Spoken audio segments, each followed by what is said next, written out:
In the last session, we have discussed the use state hook. Okay, use state hook with the array and how we can insert, update, and delete the elements with the array using use state hook. That we have discussed in the last session. I also told you how to take the user input, and based on that, I have given some assignments.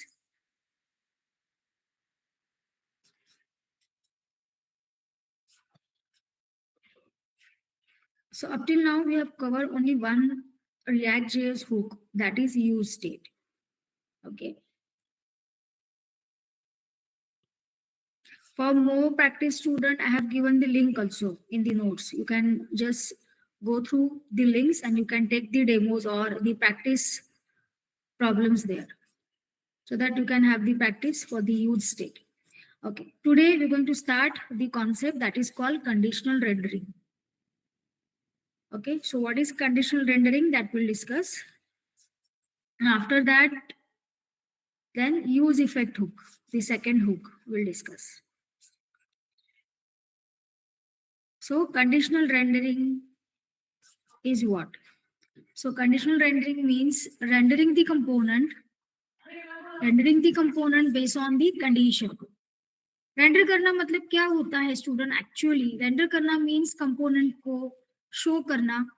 Whatever the JavaScript is there, you have written in the React.js component that is executed. So based on the value of props and state, you are preparing the UI. That is called rendering. वो actual rendering है. And when your component is mounted on a DOM, then it is visible to you. जैसे DOM पे आपका component mount हो जाता है, it is visible to you. So rendering, conditional rendering means what? Component को show करना, hide करना based on the condition. That concept is called conditional rendering. अगर मैं इसका रियल लाइफ एग्जांपल दूं तो मैं एक एग्जांपल और दे सकती हूँ आपको. मैंने आपको एक ऐप शो किया था, right? That is e-commerce app मैंने शो किया था. उसमें याद है, अगर मैं as a user log in करती थी, then I can see only one tab, that is home. वहां बस होम का एक टैब आपको दिखता था. बट जब मैं as a admin log in करती हूँ, I can have the multiple tabs for add product, for show product details, for show the orders. So those tabs are available, are accessible to only the admin. So giving the access to the particular component based on some condition is called conditional rendering. तो कोई भी component आपको show करना है या hide करना है, that you can control with the help of this concept called conditional rendering.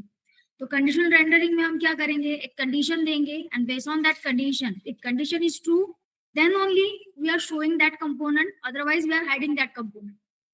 तो देखा जाए तो जो मैंने आपको एग्जांपल बताया था, जो मैंने ऐप आपको शोकेस किया था, उस ऐप में उस नैव बार पे सारे टैब्स प्रेजेंट थे, ऑल टैब्स आर प्रेजेंट. लेकिन कौन सा टैब कब आपको दिखाना है, that I am handling with the concept of conditional rendering. कि भाई अगर यूजर नॉर्मल यूजर है, then show him or her only home tab. If user is a admin, then show him or her all other tabs like add product, show product details, orders, all orders. वो अगर admin है तो ही उसको ये दिखेगा. और tab show करना मतलब you are directly controlling the access to that component. Tab पे क्लिक करने के बाद कंपोनेंट ही ओपन हो रहा था मेरे, राइट ना? So you are controlling the access to the component also by using this concept. तो वहां भी मैंने conditional rendering ही use किया है on navbar. So today we're going to learn this concept, that is conditional rendering. Okay, it is used when we want to hide or show the particular component based on some condition. Okay. In how many ways we're going to achieve this conditional rendering? First is if else. Second is ternary operator. Third one is short circuit operator, or you can say it as a logical and. Logical and ये इस तरह से होगा आपका. You might be knowing the operators now, logical operators. तो उसमें logical and जो था ना, that is acting like a conditional rendering operator here also. So by using these way, you can conditionally render a particular component. ठीक है, concept समझ में आ गया, मैंने रियल लाइफ सिनेरियो भी आपको बता दिया है. Is it clear now? Concept is clear? Online student, conditional rendering is clear to everyone? ठीक है, so let's see the demo for this.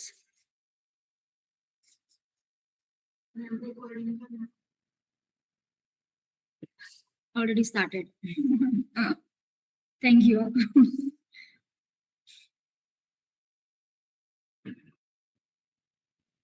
React.js hooks में ही हम बनाएंगे conditional render 1.js. So component भी हम बना लेते हैं conditional render 1.js. So what I'm doing, I'm taking one state variable that is called login. ठीक है, तो मैं एक लॉगिन स्टेट वेरिएबल लूंगी, लॉगिन और इज लॉग्ड इन, इस तरह से मैं चेक करूंगी. बूलियन टाइप में लूंगी, I will take boolean type variable for use state. ठीक है, तो स्टेट वेरिएबल मेरा बूलियन टाइप रहेगा इस बार. तो मैं एक स्टेट डिफाइन करूंगी boolean, that is logged in and set is logged in. This is what use state. I will keep it here. मैं boolean टाइप का वेरिएबल ले रही हूँ. I told you use state के साथ आप एक नॉर्मल वेरिएबल भी यूज कर सकते हैं. You can go for the object, you can go for the array also. Normal variable can be of any type. It is normal your number, string, character और boolean variable. ठीक है, और object और array तो आपको पता ही. तो state जब हम डिफाइन करते हैं, that state can hold any kind of variable. तो अभी मेरा बूलियन टाइप का वेरिएबल है, दैट इज लॉग्ड इन.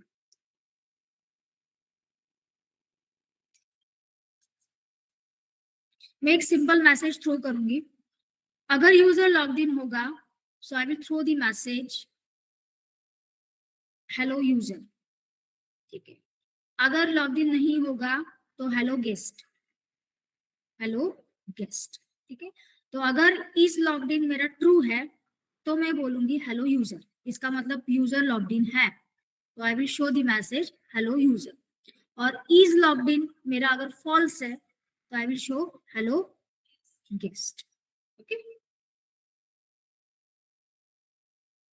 सो आप चाहे तो कंडीशनल रेंडरिंग डायरेक्ट यहां भी कर सकते हैं.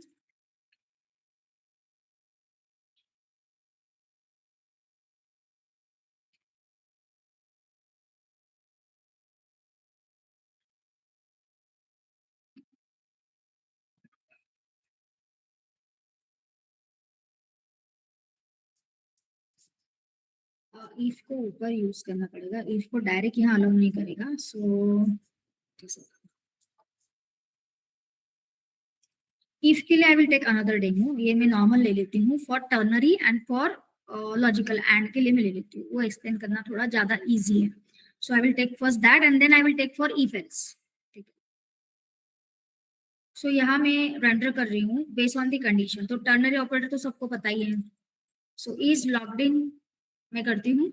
ठीक है, इज लॉग्ड इन, तो इज लॉग्ड इन में आप यहाँ दोगे क्वेश्चन मार्क.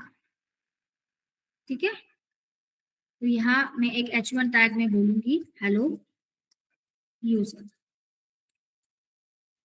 बराबर है. और कोलन में मैं क्या बोलूंगी, again in h1 tag hello guest.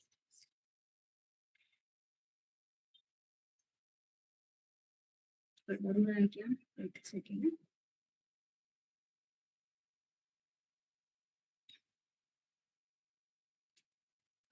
H1.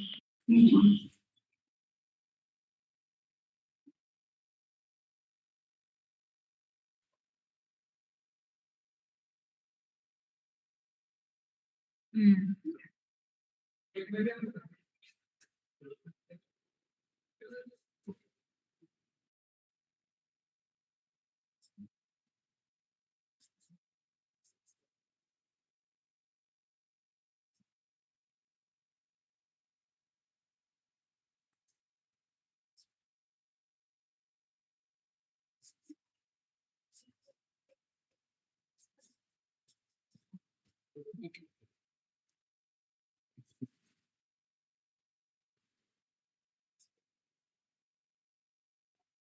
O O H1 की जगह पे वो थोड़ा सा ये हो गया मेरा।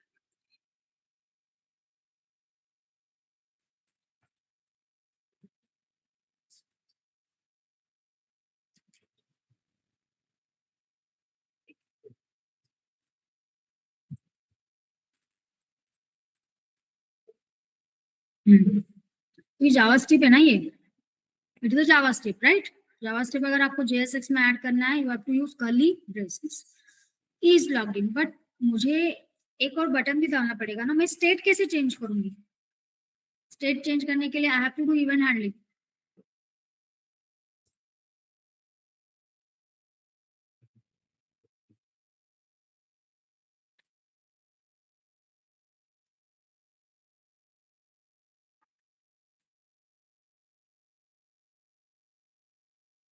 कॉल बैक फंक्शन में देंगे सेट इज लॉग्ड इन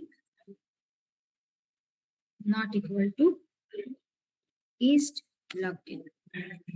मतलब क्या करेगा बताएगा ये, अगर फॉल्स होगा, अगर आप इस बटन पे क्लिक करोगे, it will take the revert value of is logged in. So initially is logged in is what? False. When you clicking on this button, it will pass the reverse value of is logged in to set is logged in function. So false का reverse क्या होगा? True. Not equal to बोला मतलब उसका alternate value लेगा, तो यहाँ true चला जाएगा। Second time, when you again click on the change status, तो earlier, now recently you set this value to true. आपने क्लिक किया था ना, फिर से दोबारा क्लिक करेंगे तो ट्रू का अपोजिट क्या हो जाएगा?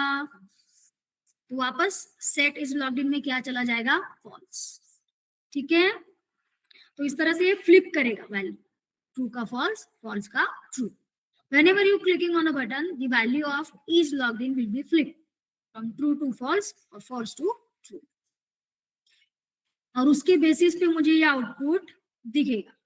तो अगर मेरा is logged in ट्रू है तो मुझे आएगा, और अगर ये फॉल्स है तो मुझे आएगा। ठीक है, चलो इस कंपोनेंट को माउंट करते हैं, दैट इज कंडीशनल रेंडर 1।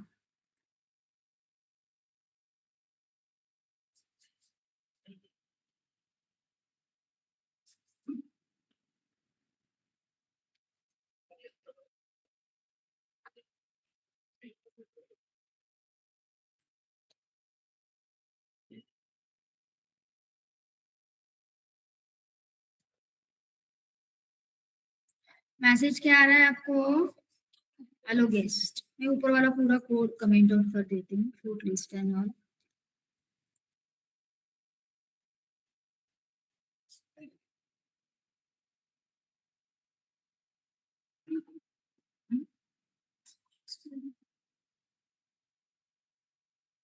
नहीं नहीं, ये तो कमेंट आउट ही है, wait student function student welcome भी हाँ, एक सेकेंड ना, जो कमेंट आउट नहीं है वो हाईलाइटेड दिखेगा मुझे। हाँ, स्टूडेंट फंक्शन।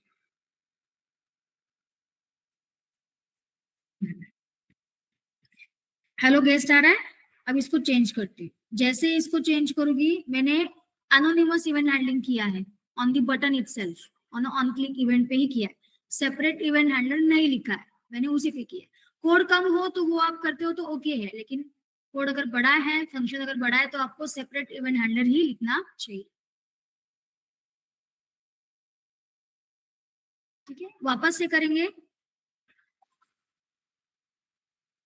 ठीक है, इस तरह से आप कर सकते हैं।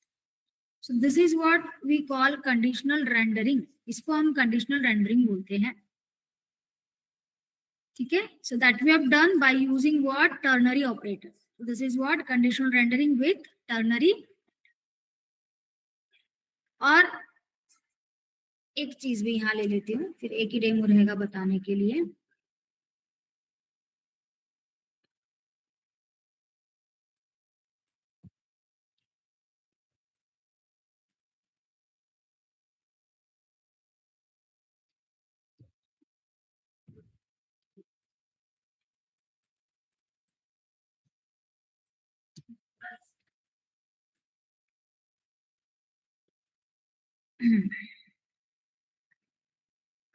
देखो मैंने नोटिफिकेशन नाम का एक फिर से स्टेट लिया है, that is also boolean type, full type, ठीक है, true and false. Initially I set the value false. अब मेरे को यूज करना है second operator, that is logical and. Logical and का पता है कि क्या है? लॉजिकल एंड कंपोनेंट को तभी रेंडर करेगा जब कंडीशन ट्रू होगा। उसे ये नहीं पता है कि जब कंडीशन फॉल्स है तो क्या करना है। It is not showing anything on a UI when condition is false. But when your condition is true, then what it has to render, that is clear. So जब आपको ऐसे करना है कि कंडीशन ट्रू है तभी रिटर्न करना है, जस्ट लाइक ओनली इफ मैं बोल सकती हूँ। और ये जो मैंने लिखा है ternary operator, it is an alternative for if else. ये दोनों सूरतों में क्या ऑपरेशन करना है ये आपको बताएगा। कंडीशन ट्रू है तो भी, कंडीशन फॉल्स है तो भी, ठीक है। लेकिन लॉजिकल एंड बिल्कुल आपके इफ के जैसे, अगर कंडीशन ट्रू है तो ही वो रेंडर करेगा कंपोनेंट को, अदरवाइज नहीं करेगा, कुछ भी नहीं दिखाएगा स्क्रीन पे। तो हैज नोटिफिकेशन मेरा फॉल्स है, ठीक है।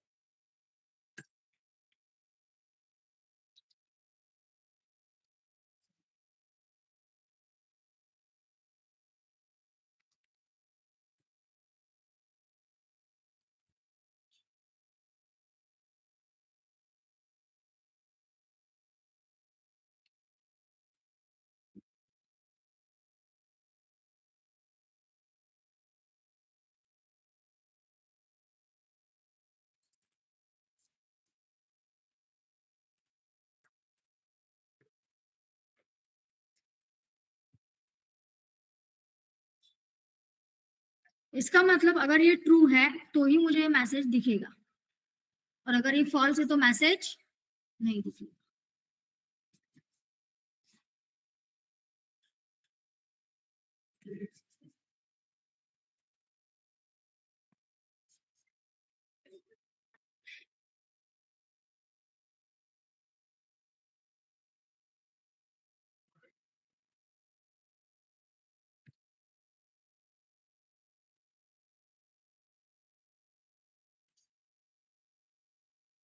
अब इनिशियली तो मैंने फॉल्स करके रखा है, तो कुछ मैसेज दिखना नहीं चाहिए। एक सेकेंड, बटन रिपीट हो गया ना।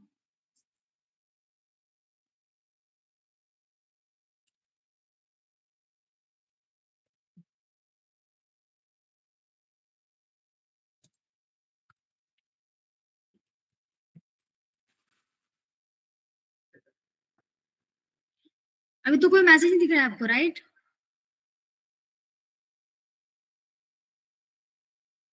जैसे मैंने इस पे क्लिक किया उसका वैल्यू क्या हो गया? ट्रू हो गया नोटिफिकेशन का, और ट्रू है तभी दिखाना है आपको। ये आपको नहीं बताएगा कि अगर फॉल्स है तो मैं क्या शो करूँ। फॉल्स है तो आपको कुछ भी शो नहीं होगा, वो कंपोनेंट माउंट ही नहीं होगा। वो कंपोनेंट मतलब जो मैं माउंट कर रही हूँ, ये वाला टेक्स्ट मेरा एलिमेंट, वो दिखेगा ही नहीं आपको, ठीक है। ठीक है, और ये दोनों सूरतों में क्या करना है, अगर कंडीशन ट्रू है तो, कंडीशन फॉल्स है तो, ट्रू है तो, फॉल्स है तो, ठीक है। और ये इस तरह से।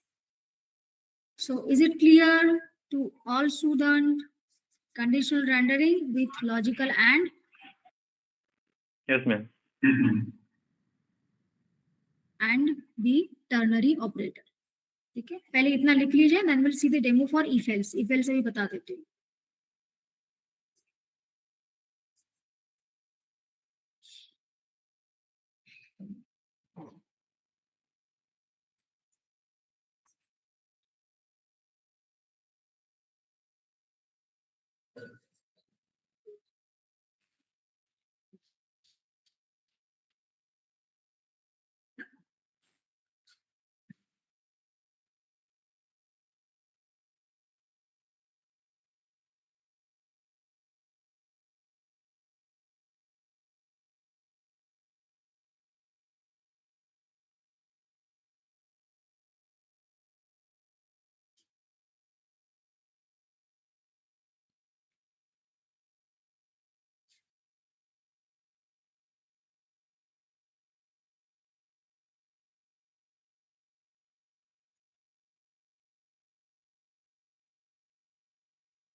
done now.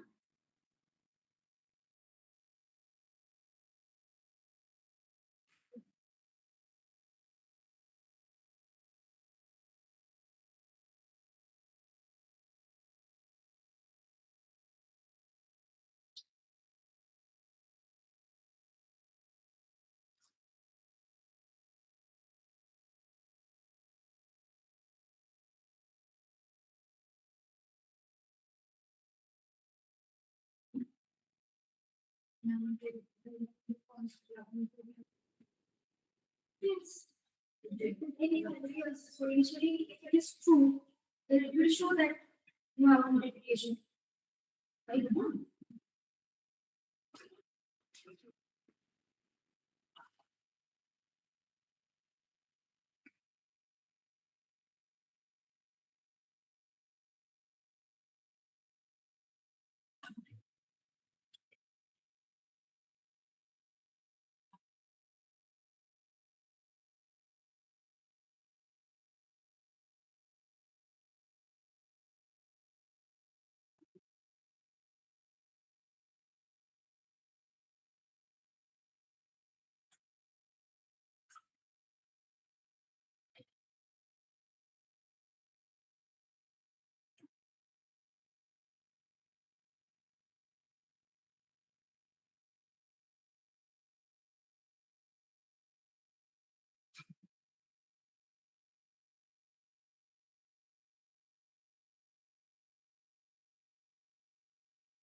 Then online students. No, ma'am. No, ma'am. Okay, okay.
Yes, student. Done now.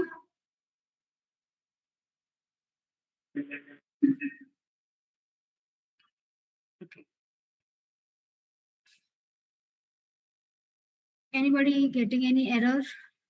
Online students.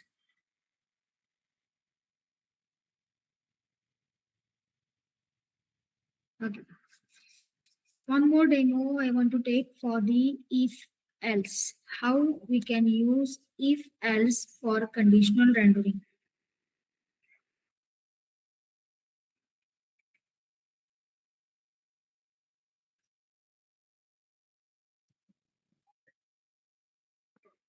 So here I'm going to create two more components apart from this conditional render. That is component admin,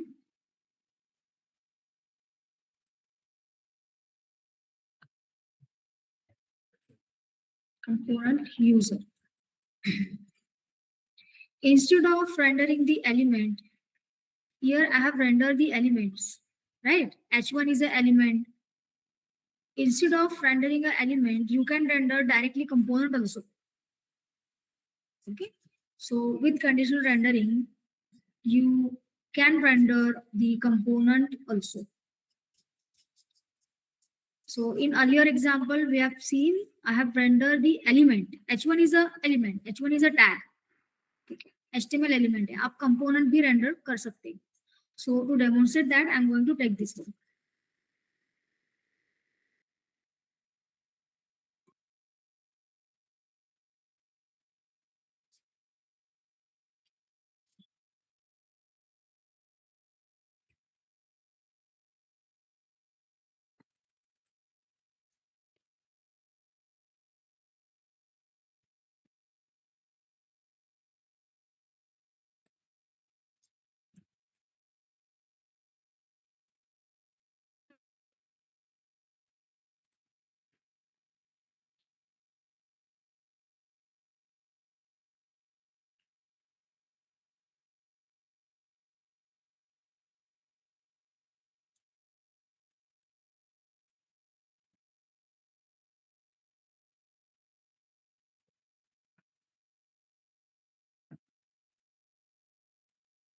This is how you can return the component directly. देखो मुझे admin और user को कहीं और use नहीं करना है, मुझे उसको इसी फाइल में यूज करना है, तो मैं उसको अननेसेसरी एक्सपोर्ट क्यों करूं?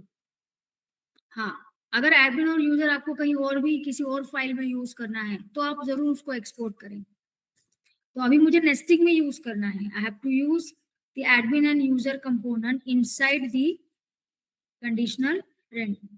तो ये नेस्टिंग ही है. You are using one component inside the another component.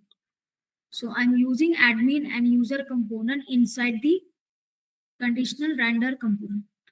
This is what nesting. ये तो हम स्टार्टिंग से ही करते आए हैं. ऐप कंपोनेंट भी तो रूट कंपोनेंट है, उसके अंदर भी तो एलिमेंट्स हम कंपोनेंट्स हम रेंडर ही कर रहे हैं ना. ठीक है. Okay. So here if user type is admin, then admin component will be rendered. If user type is user, then user component will be rendered. So can anyone tell me what is this?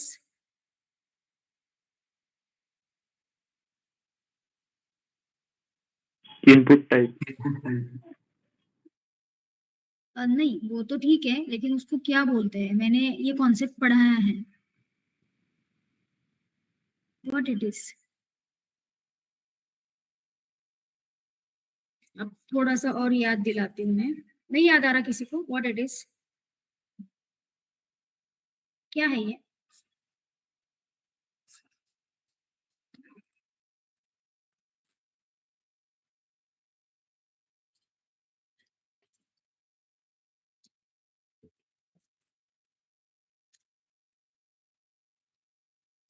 किसी को भी याद नहीं आ रहा है? What it is? मैं इसको पास करने वाली हूँ as a value from the app.js.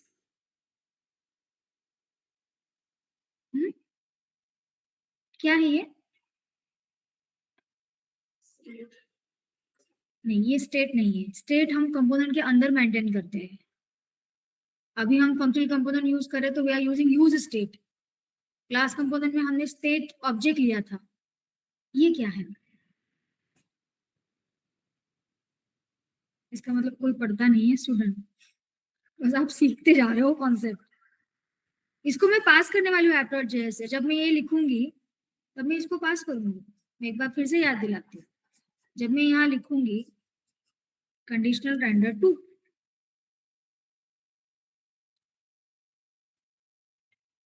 तो मैं यहाँ देने वाली हूँ user type.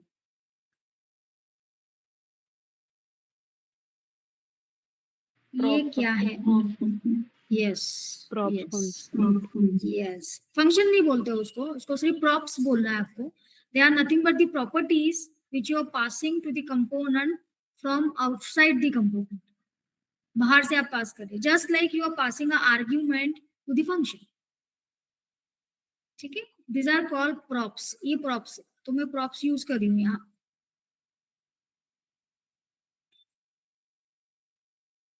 So if user type is admin, then render the admin component. And if user type is user, then render the user component. तो रिटर्न करना मतलब वो रेंडर ही करेगा और हम यहाँ मैसेज दे देंगे.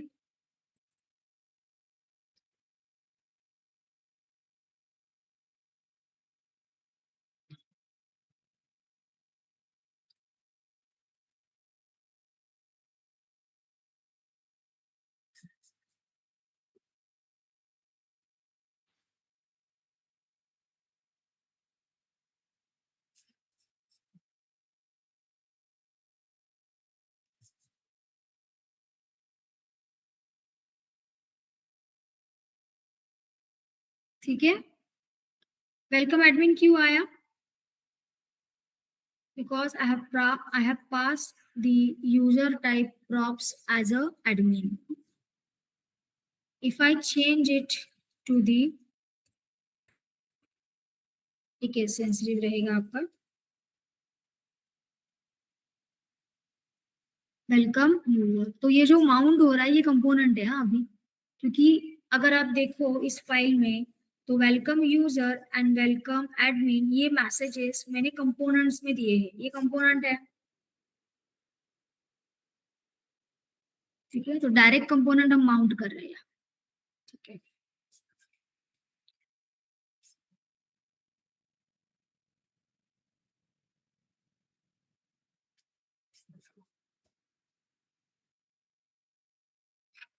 समझ में आया क्या? This is what with the if else you can do. If else अंदर नहीं यूज कर सकते, वो यही यूज होता है, इसी के बेस पे ही आपको करना पड़ता है. और मैंने देखा है कि नॉर्मली इफ एल्स का सिंटैक्स थोड़ा सा लेंदी हो जाता है, so nobody uses this. Everyone go for the ternary operator, क्योंकि इफ एल्स का रिप्लेसमेंट ही वही है ना, दैट इज टर्नरी ऑपरेटर. यहाँ मैं एल्स लिख सकती हूँ, रिटर्न कर सकती हूँ डायरेक्टली h1 वेलकम.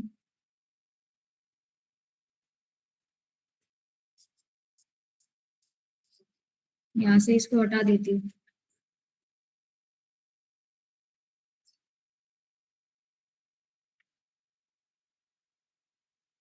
जब कुछ भी पास नहीं करेंगे तो वेलकम गेस्ट, लेकिन जब हम पास करेंगे तो या तो एडमिन कंपोनेंट रेंडर होगा या तो यूजर कंपोनेंट रेंडर होगा, based on the value you are passing as a props. ठीक है, अगर मैं यहाँ दे देती हूँ, नॉर्मली स्ट्रिंग हम ऐसे देते हैं, अगर मैं देती हूँ यहाँ एडमिन,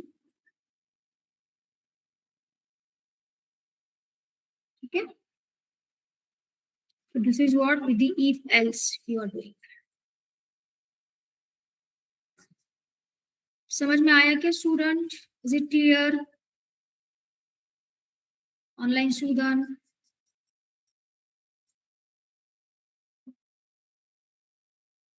ठीक है.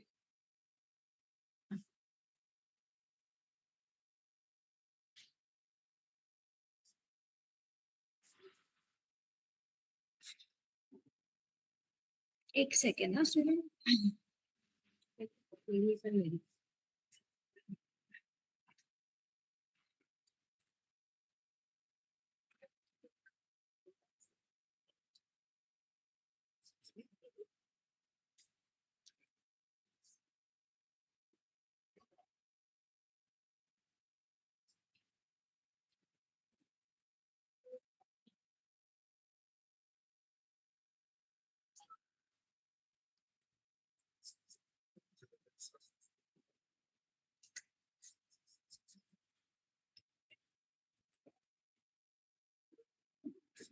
ऐसे नहीं होगा, शायद से रिटर्न तो मैं कर रही हूँ.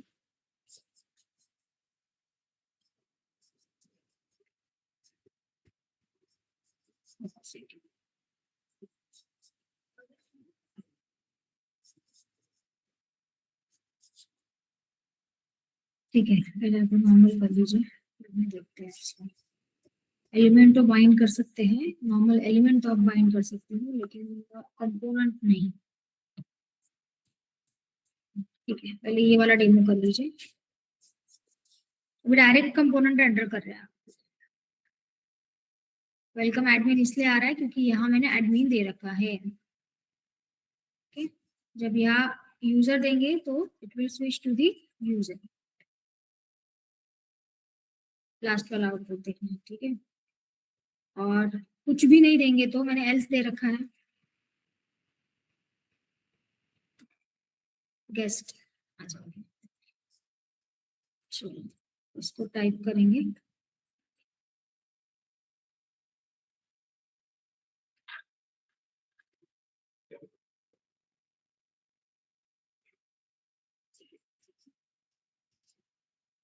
हम्म,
देन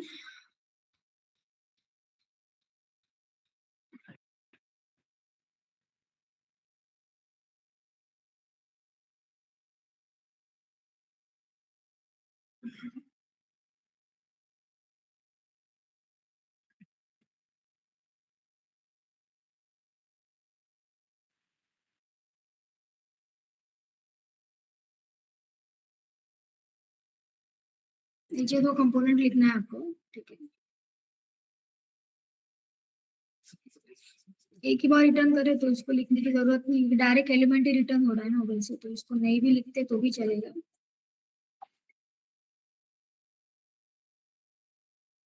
ठीक है, इसको नहीं लिखोगे तो भी चलेगा, वो आ जाता है वैसे वहां कि रिटर्न तो हम यही से कर रहे हैं, फिर सीधे सीधे नीचे वाला रिटर्न नहीं लिखा तो भी चलेगा।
मैम थोड़ा स्क्रॉल अप करेंगे।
हो गया ये? Online student done? No ma'am okay, error आ रहा है, यूजर नॉट डिफाइंड बोल रहा है। सेकेंड।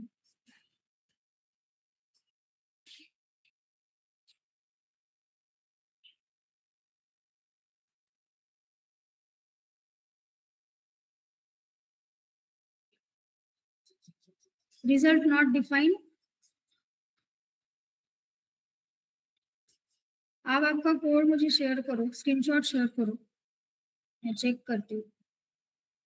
एरर से भी समझ में आ जाएगा। वैसे अगर एरर दिख रहा है, लाइन नंबर आपको दिखता होगा, एरर पे लाइन नंबर दिखता है, किस लाइन पे वो बता रहा है, किस फाइल में वो बता रहा है। Cannot be accessed user input initialization. ये आपने कंपोनेंट लिखे हैं प्रॉपर नीचे, एक बार ध्यान से देखिए। पहले ये चाइल्ड कंपोनेंट्स मुझे लिखना पड़ेंगे, एडमिन एंड यूजर। ये चाइल्ड कंपोनेंट लिखे हैं आपने, क्योंकि इन्हीं को मैं एज अ नेस्टिंग में यूज कर रही हूँ ऊपर।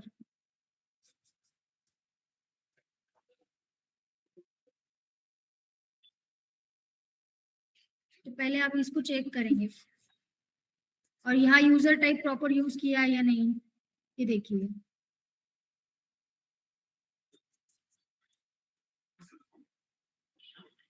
app.js में देखो मैं कैसे पास कर रही हूँ।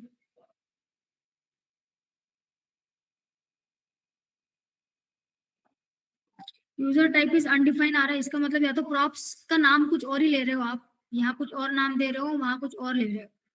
यूजर टाइप ही देना है, ये प्रॉप्स का नाम है ना, तो यहाँ अगर यूजर टाइप लिखा है तो जब फंक्शन को पास कर रहे हैं वो भी सेम चाहिए। ये चेक करो आप, यही गलत होगा कुछ।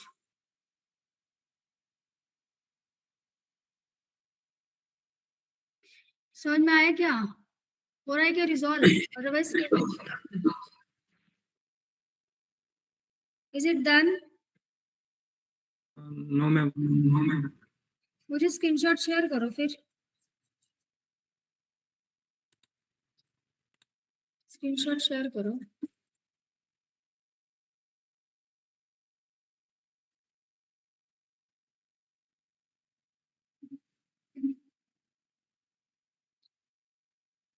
स्क्रीनशॉट शेयर करो। बाकी सब लोगों का हो गया है ना?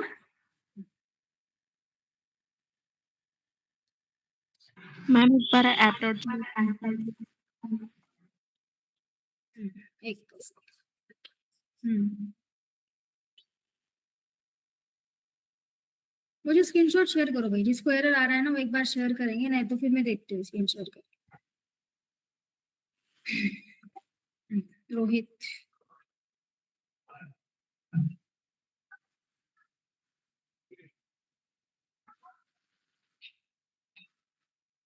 एक बार कोड भेजना आपका रोहित।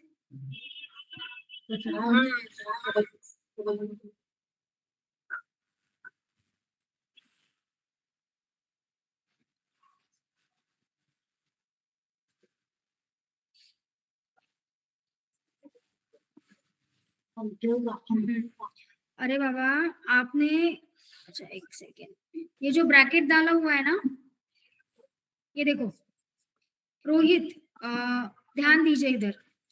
आपका जो एडमिन और यूजर कंपोनेंट है ना वो मुझे सेपरेट चाहिए।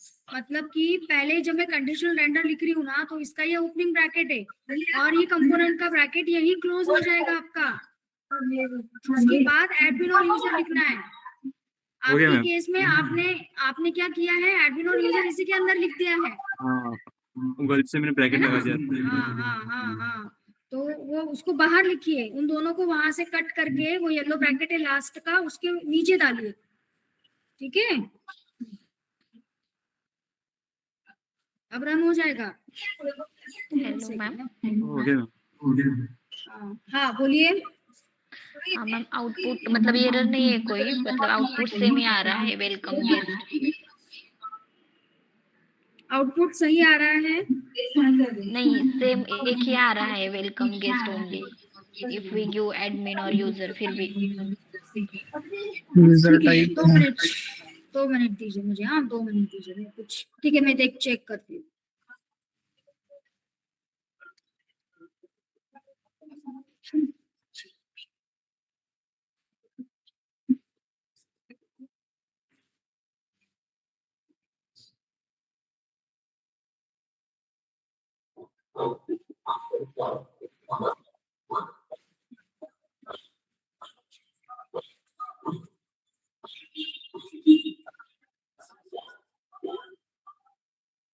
दो मिनट बस।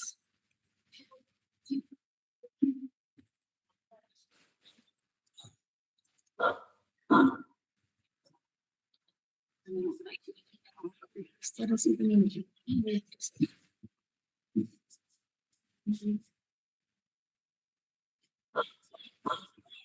ठीक है।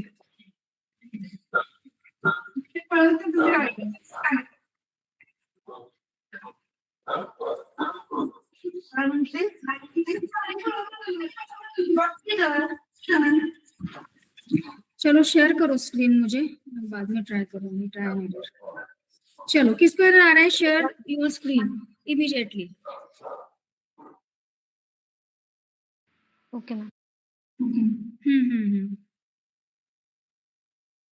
बाकी सब लोगों का हो गया ना?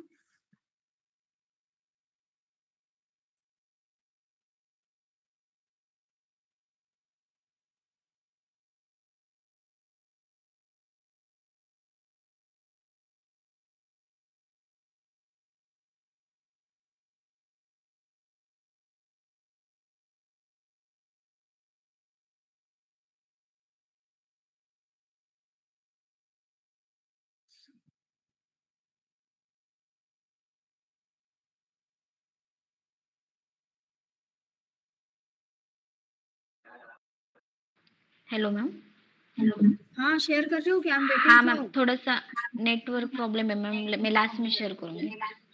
ठीक है, फिर एक काम करो, थैंक स्क्रीनशॉट शेयर करके रख दो मुझे, आई विल चेक दैट। ठीक है मैम, ओके, ओके मैम। चलो ये हो गया ना सबका। एक डेमो और देखते हैं।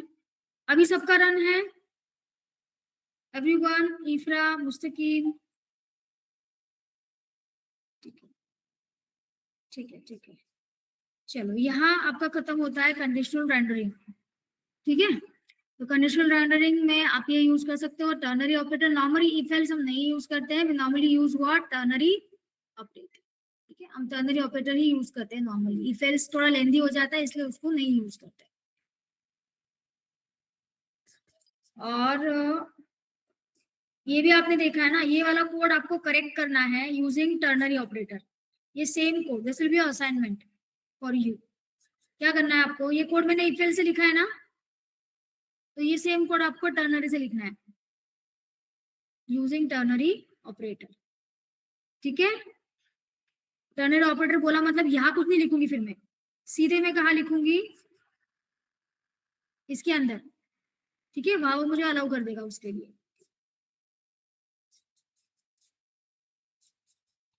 चलो नेक्स्ट हम देखते हैं एक concept, one more concept, that is use effect hook.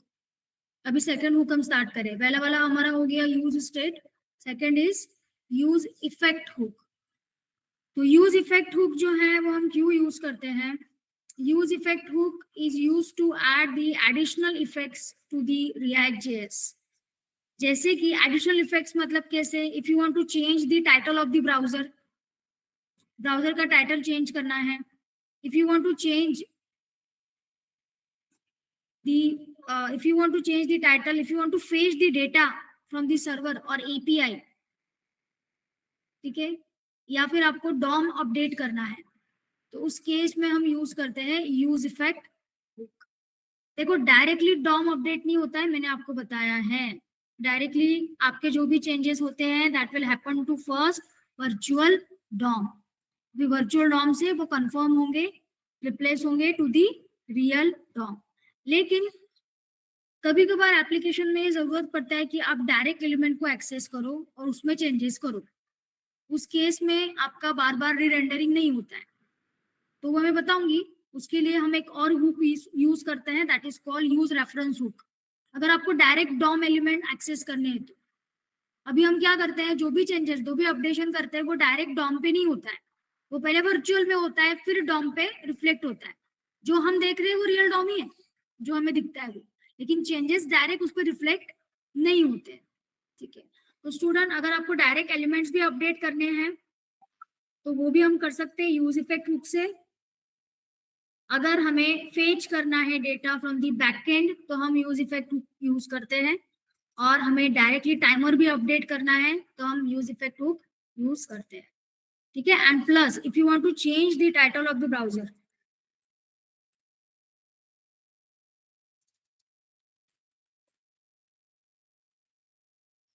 you have to use the use effect hook. Okay.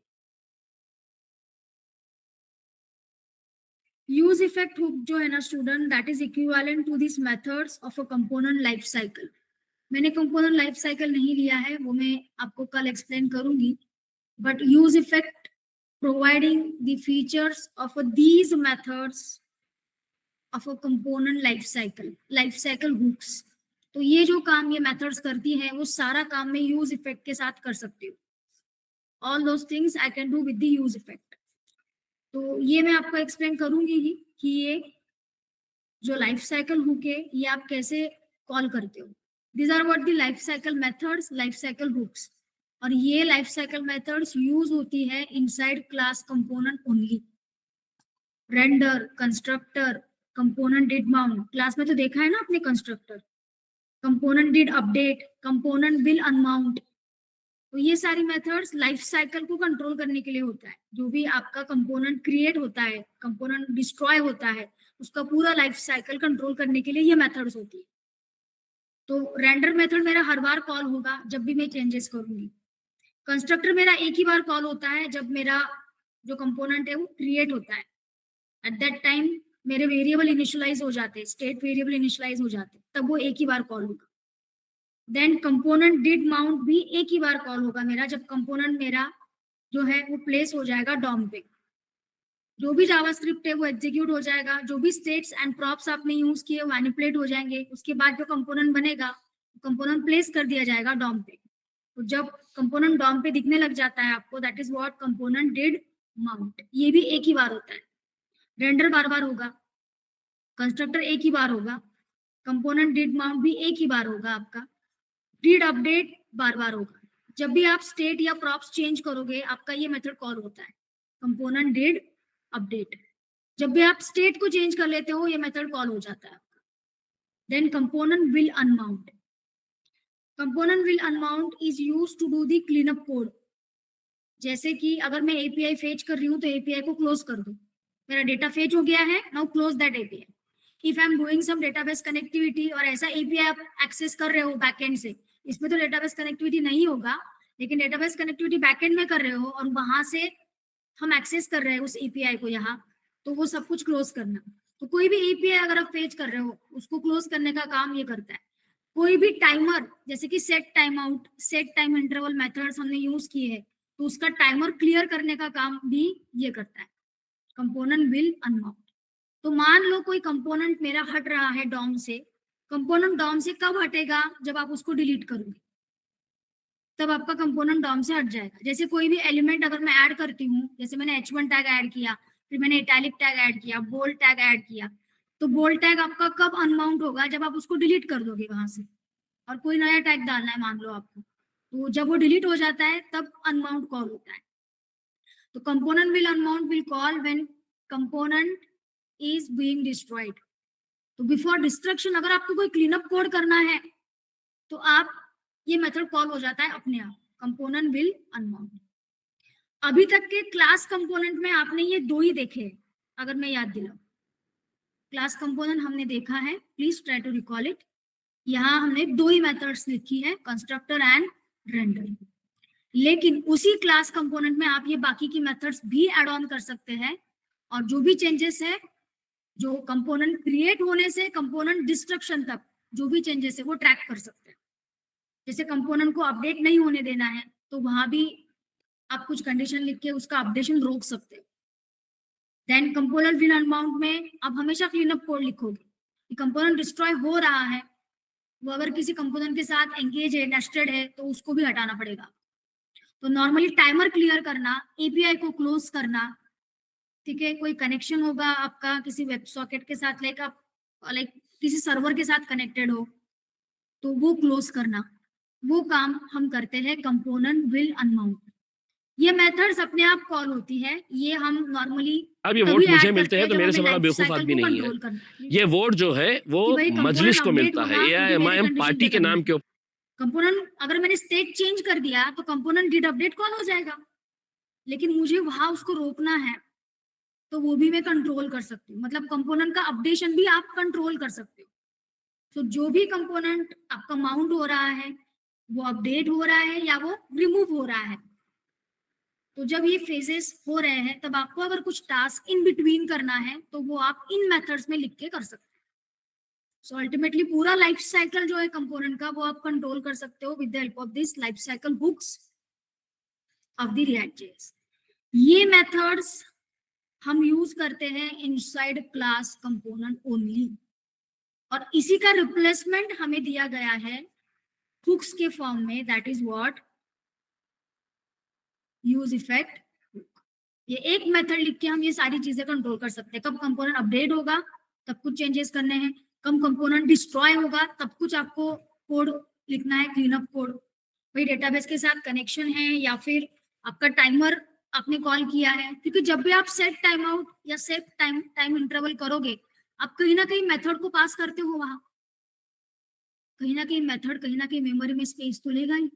जब मेथड रन हो रहा है तो it will occupy some space, तो जैसे उसका काम होता है वो स्पेस को फ्री करना भी हमारा काम है, ठीक है। तो वो काम हम अनमाउंट में करते हैं, ठीक है। या फिर डेटा कंपोनेंट रिमूव हो गया है तो उसका क्लीनअप कोड भी हम वहां लिखते हैं। Cleanup code means closing the connection, वो वाला कोड हम वहां लिखेंगे। तो ये सारी चीजें हम करते हैं यूज इफेक्ट में। तो it is use to update the direct DOM, it is use to fetch the data from the server और एपीआई। ठीक है, जैसे मुझे लिस्ट ऑफ प्रोडक्ट्स फेच करके लाना है तो मैं यूज इफेक्ट में उसको कॉल करूंगी पहले, क्योंकि जब यूज इफेक्ट रन होगा डेटा फेच होके आ जाएगा और उसके बाद वो एचटीएमएल पे दिखेगा, मतलब आपके जेएसएक्स में दिखेगा। जब तक फेच नहीं होगा तब तक वो नहीं दिखेगा इस तरह से। सो directly updating a timer, change the title of the browser. तो अभी जो मैं एग्जांपल लेने वाली हूँ that I am taking for change the title of the browser, और यूज इफेक्ट का मैं यूज बताने वाली हूँ, एक डेमोस्ट्रेशन। यूज इफेक्ट फंक्शन आप ये देख लीजिए इस तरह से है। यूज इफेक्ट का सिंटैक्स देख लीजिए। फंक्शन है ये, it will accept two things, एक एनोनिमस एरो फंक्शन एक्सेप्ट करता है और एक एरे ऑफ डिपेंडेंसीज वो एक्सेप्ट करता है। दो चीजें वो लेता है, एक एनोनिमस फंक्शन और एरे ऑफ डिपेंडेंसीज। सो अगर आपने सिर्फ फंक्शन कॉल किया है तो इट रेंडर्स एवरी टाइम। जब भी कंपोनेंट में आप चेंजेस करोगे या कुछ होगा, ये हर बार कॉल होगा अगर आपने सिर्फ फंक्शन लिखा है। अगर आपने फंक्शन लिखा है और एम्प्टी एरे लिखा है, एरे एम्प्टी है, एरे में कुछ नहीं दिया है, तो इट रेंडर्स ओनली वंस, ये एक ही बार रेंडर होगा। और यही हम यूज करते हैं to fetch the API. Use effect hook का ये जो सिंटैक्स है ना, फंक्शन एंड एम्प्टी एरे, ये हम यूज करते हैं टू फेच द एपीआई। जैसे कि लिस्ट ऑफ प्रोडक्ट फेच करके लाना है, लिस्ट ऑफ एम्प्लॉय लाना है, then fetching the employee by ID. तो इसके लिए बैकएंड में हमने कोड लिखा होता है, बस वो हम यहाँ कॉल करते हैं। देन यूज इफेक्ट, अगर एरे यूज कर रहे हो ना तो इसका मतलब यूज इफेक्ट हुक कब कॉल होगा पता है? जब आप स्टेट चेंज करोगे या फिर आप क्रॉप्स चेंज करोगे। This is what component did update basically, ये सिंटैक्स। जब भी आप स्टेट या प्रॉप्स चेंज करते हो तभी यूज इफेक्ट कॉल होगा। ठीक है, तो मैं ये तीनों सिंटैक्स पहले एक्सप्लेन करती हूँ और टाइटल चेंज करके आपको बताती हूँ ब्राउजर का टाइटल हम कैसे चेंज करें। लेकिन यूज इफेक्ट के ये तीनों सिंटैक्स है। विथ ओनली फंक्शन, ये हर बार रेंडर होगा। विथ एम्प्टी एरे, ये कैसे रेंडर होगा? Only once. और विथ फंक्शन एंड एरे में कुछ डाला हुआ है हमने, स्टेट एंड प्रॉक्सी हम रखते हैं यहाँ, तो ये कॉल होगा। इसका रियल लाइफ एग्जांपल पता है मैं क्या दे सकती हूँ? इस तरह से दे सकती हूँ, देखो यूज इफेक्ट, यहाँ मैंने कुछ फंक्शन लिखा हुआ मान लेते हैं और मैं यहाँ देती हूँ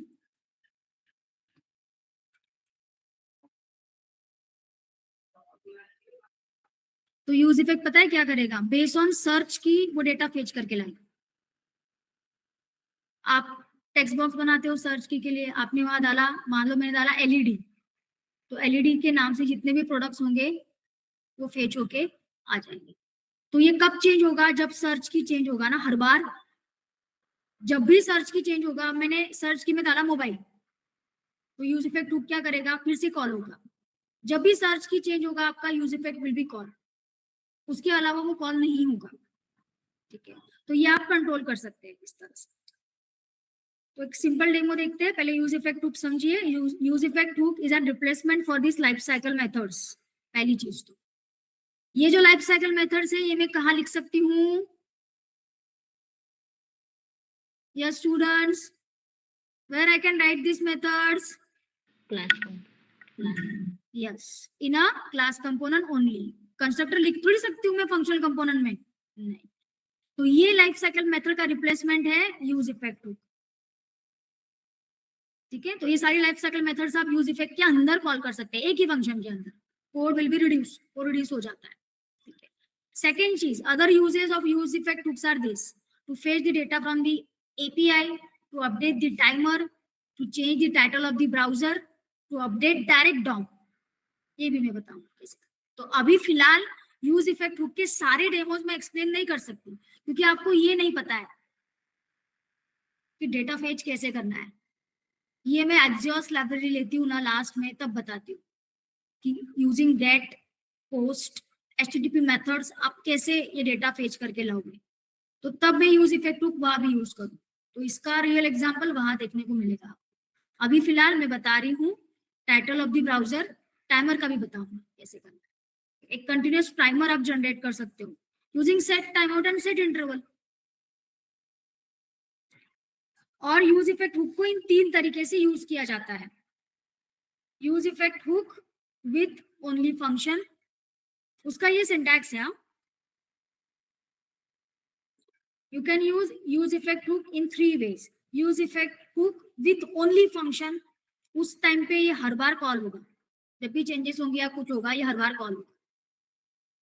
use effect hook with function and empty array, array तो देना है लेकिन खाली एरे देना है, उस टाइम पे ये कितनी बार कॉल होगा, ओनली 1 टाइम।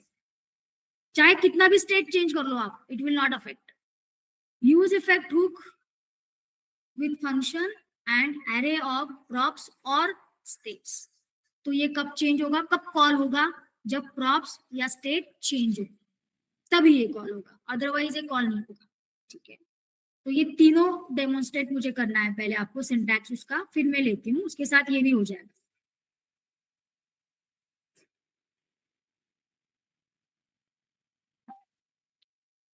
बस ये एक डेमो लूंगी, देन विल वाइंड अप। कल मैं लाइफ साइकिल आपको बताऊंगी, क्योंकि मेरे को कंपैरिजन बताना है कि कैसे यूज इफेक्ट वहां काम कर रहा है टू रिप्लेस दोज मेथड्स जो मैंने आपको बताई है, render, constructor, component did mount, component did update, and component will unmount.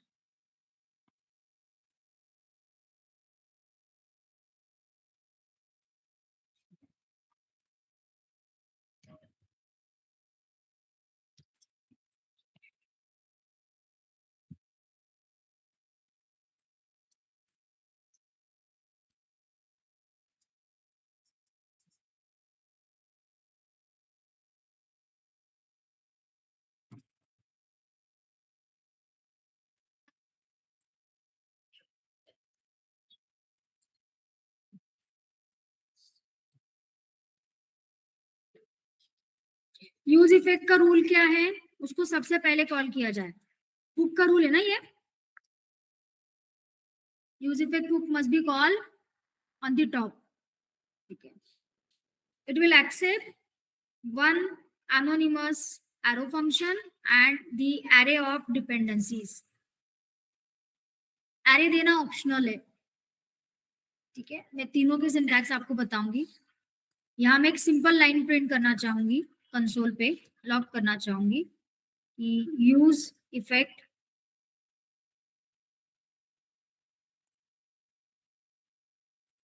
Is called, use effect is called, ये मैंने यहाँ बल कर दिया ताकि समझ में आ जाएगा कि यूज इफेक्ट कॉल हो रहा है, वो कंसोल भी दिख जाएगा वो कॉल हो गया कि। ठीक है, ब्राउजर का टाइटल सेट करना है, डॉक्यूमेंट डॉट टाइटल हम यूज करते हैं सिंपली, और यहाँ हम सेट कर देंगे, बैकटिक लेना है, और बैकटिक सिंगल कोट नहीं है, ये जो सिंबल मैं यूज कर रही हूँ इसको हम बैकटिक्स बोलते हैं। ये आपको कहाँ मिलेगा, और टैब के ऊपर, हाँ टैब के ऊपर जो निगेशन वाला साइन है ना बेसिकली, उसका अल्टरनेटिव। ठीक है, तो वहां मिलेगा, तो शिफ्ट करके वो दबाइए, बैकटिक्स आ जाएगी।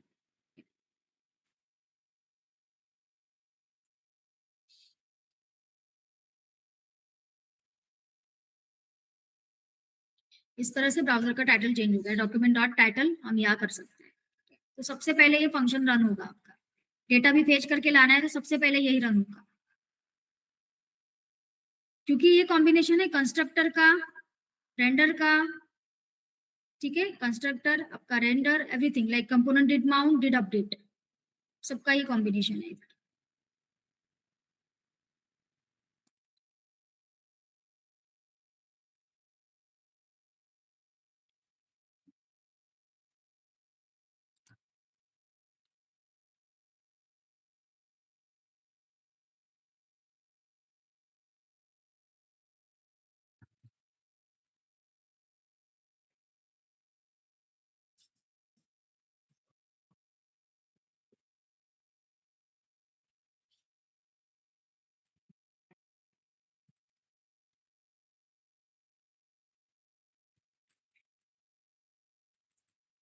ये तो आपको पता ही है, ये हम ऐसे लिख सकते हैं डायरेक्ट स्टेट वेरिएबल को, वो अपडेट हो रहा है कि नहीं मुझे दिखेगा वहां, ठीक है।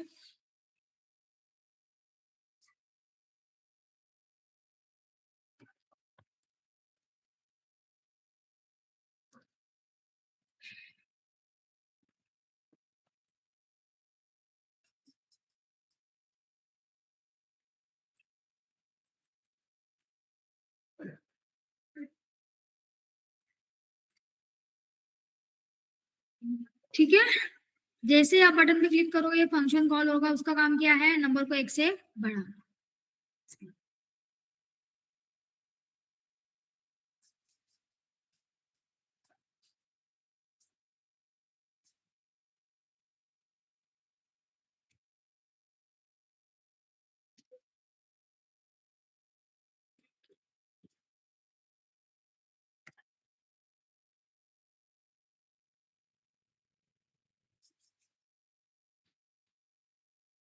नंबर दिख रहा है ना, नंबर इज 0, राइट। ये देखो, यूज इफेक्ट इज कॉल। फिर से रिफ्रेश करती हूँ, यूज इफेक्ट इज कॉल। अभी मैं स्टेट चेंज करती हूँ, जब भी स्टेट चेंज होता है ना, कंपोनेंट वापस से रीरेंडर होता है, क्योंकि स्टेट चेंज किया मतलब वो एलिमेंट का वैल्यू चेंज हुआ। फिर डॉम वर्चुअल डॉम को बोलता है, वर्चुअल डॉम फिर रिफ्लेक्ट करता है रियल डॉम में, ठीक है। तो अभी मैं स्टेट चेंज करती हूँ, कॉल हो रहा है यूज इफेक्ट, दिख रहा है, ठीक है। अभी वही नंबर बढ़ाते जाएगा, राइट, 11 12 13 यहाँ दिखता जाएगा बिल्कुल आपको, ठीक है, कंसोल पे। अब मैं क्या चाहती हूँ कि यूज इफेक्ट सिर्फ एक ही बार कॉल हो, भले ही कंपोनेंट रीरेंडर हो, स्टेट चेंज हो, तो मुझे एक ही बार कॉल करना है। तो मैं यहाँ क्या पास करूंगी, एम्प्टी एरे, ठीक है।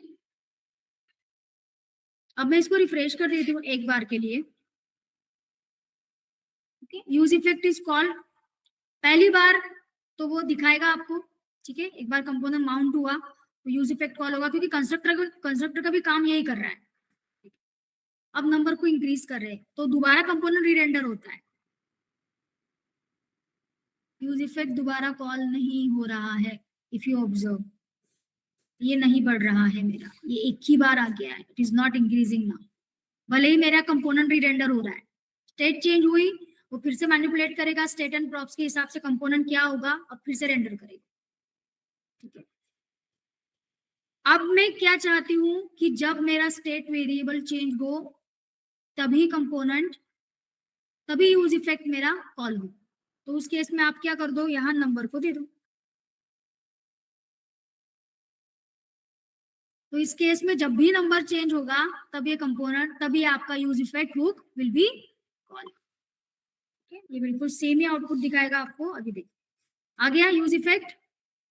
अब मैं काउंट बढ़ा रही हूँ, क्योंकि अभी स्टेट चेंज हुआ ना, जब भी स्टेट चेंज होगा तब ये कॉल होगा, राइट, ठीक है। आप चाहे तो यहाँ प्रॉप्स भी पास कर सकते हैं, जैसे मैंने बोला यहाँ वैल्यू, ठीक है। और app.js में मैं इसको पास कर देती हूँ value equal to suppose 10। Component जब भी रीरेंडर होता है तब वो कॉल होगा, ठीक है।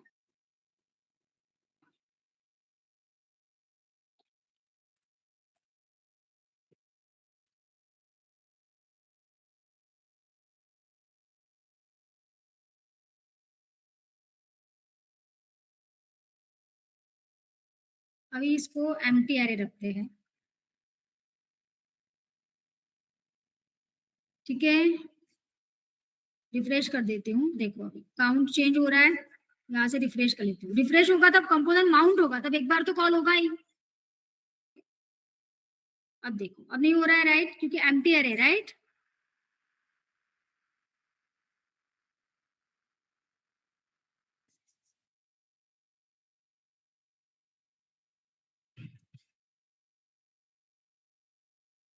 चेंज नहीं हुआ ना, यहाँ सेव कर दिया मैंने, मैंने 10 का क्या कर दिया 11, क्या करती हूँ 13, सेव कर देती हूँ। कॉल हुआ क्या? मैं क्या चेंज कर रही हूँ? Props. I am updating what? Props. क्या मैं स्टेट चेंज कर रही हूँ? मैं क्या चेंज कर रही हूँ? सिर्फ प्रॉप्स। यहाँ 18 देती हूँ, सेव करती हूँ। ठीक है, क्योंकि आपने क्या दे रखा है वहां? एम्प्टी अरे, राइट ना? यहां हम लिखते हैं अभी नंबर। नंबर चेंज हुआ ना? अगेन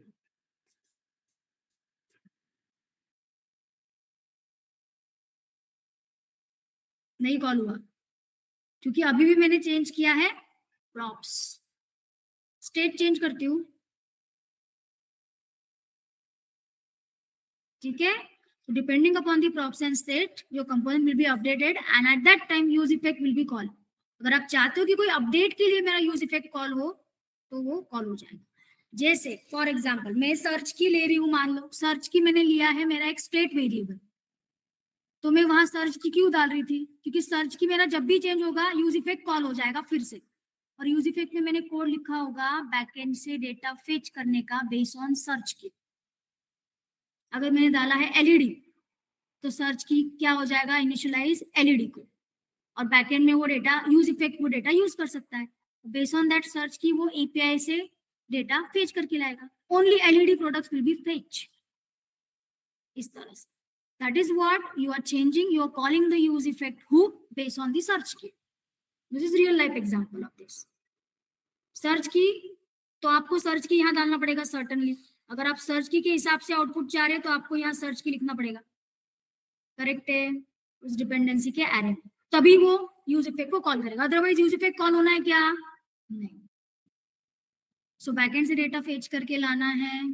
ठीक है, सर्च की के बेसिस पे आपको सर्च करना है प्रोडक्ट्स, तब जाके आप यूज इफेक्ट हुक यूज करते हैं। ये मेक श्योर करता है कि डेटा पहले आ जाए तभी कंपोनेंट रेंडर हो जाए। ठीक है, that is what a use effect. And finally I told you the thing that it is a combination of these all methods. वो कैसे है क्या है मैं एक्सप्लेन करूंगी, कंपेयर करके एक्सप्लेन करूंगी।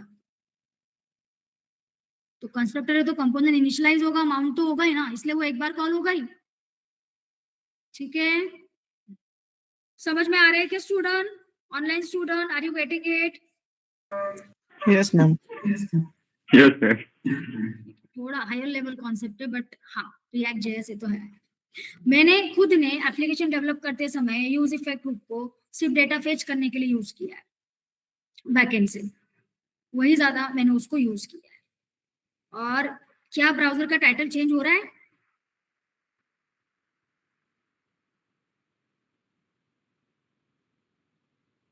इंस्टेड ऑफ रिएक्ट ऐप आपको क्या दिख रहा है? Use effect. तो आपको जब चाहे आप टाइटल भी चेंज कर सकते हो based on condition, again inside use effect. ठीक है, तो यूज इफेक्ट हुक दो चीजें लेता है, एक तो anonymous function and array of dependency. Array of dependency को देना नहीं देना ऑप्शनल है। अगर आपने नहीं दिया तो हर बार ये कॉल होगा आपका यूज इफेक्ट। जब भी चेंजेस होंगे हर बार कॉल होते जाएगा एवरी टाइम। ठीक है, हाँ अगर आप चाहते हो कि कोई प्रॉप्स या स्टेट पे ही वो चेंज हो तो आपको डिपेंडेंसी एरे में वो प्रॉप्स या स्टेट पास करना पड़ेगी, तब जाके वो तभी चेंज होगा, तभी कॉल होगा वो यूज इफेक्ट हुक जब प्रॉप्स या स्टेट चेंज हो रहा है। वही मेरा सर्च की का लॉजिक में बिल्ड कर लेती हूँ। ठीक है, और एक चीज है, अगर मेरे को एक ही बार कॉल करना है इसको तो मैं एरे को रखूंगी एम्प्टी। ठीक है, चाहे फिर स्टेट चेंज हो चाहे प्रॉप्स चेंज हो, ये कॉल कितनी बार होगा? Only one time. ठीक है, तो जैसे मुझे कोई सर्च की वगैरह नहीं देना है, सिर्फ all products get all products करना है, सिर्फ सारे प्रोडक्ट्स फेच करना है मुझे। I don't want to give the search key based on search key, I don't want to search a product, I want to get all products. ऐसे भी होता है ना, लिस्ट ऑफ ऑल प्रोडक्ट्स आप देखते हो, तो उस केस में मैं एम्प्टी एरे रखूंगी। ठीक है, क्योंकि मैं चाहती हूँ कि ऑल प्रोडक्ट्स आए लेकिन एक ही बार वो रेंडर हो, बार बार ना कॉल। ठीक है, this is what use effect hook. Timer का डेमो मैं कल दूंगी, टाइमर कैसे कंट्रोल करेंगे एंड ऑल, ठीक है। तो अभी ये डेमो आप कर लीजिए इतना, then will this is what use effect hook.